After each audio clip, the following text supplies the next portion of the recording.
Сәлем достар, қош келдіңдер. Ананың жалғасы деген мен көрсете алмадым, 15 секундтық болды. Қазір енді екінші жаттығуға қараңыздар. 66-шы бетте екінші жаттығу. Көбініктен орнында мен әріптерінің тиістісін қойып көшіріп жаз. 10 жастағы Нұржанның Бекжан атты ағасы бар. Ол 6-шы сыныпта оқиды. 10 жастағы Нұржанның Бекжан атты ағасы бар. Тез жазамаңыздар, жазамасаңыздар. 10 жастағы Нұржанның Бекжан атты ағасы бар. Ол 6-ны қоямыз ба, аң ба? 6-шы бола ма? Жоқ, ны болады. 6-шы сыныпта оқиды.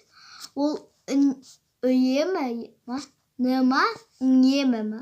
Жоқ, үнемі. Үнемі бірге ойнайды. Бекжан, Шабандоз емес. Шабандоз, ол Шабандоз бала. Ол талай бәйгеде жүлде алған. Міне осылай көшіреміз. 10 жастағы Нұржанның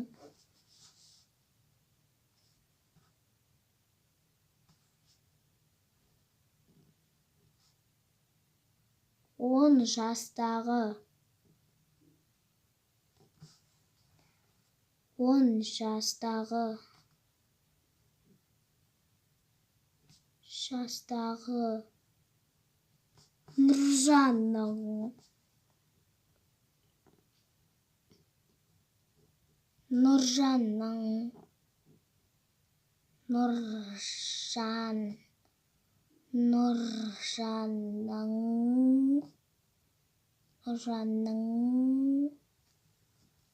Нұржанның Бекжан атты ағасы бар.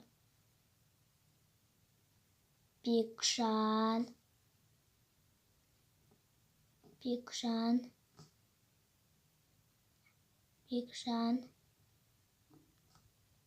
атты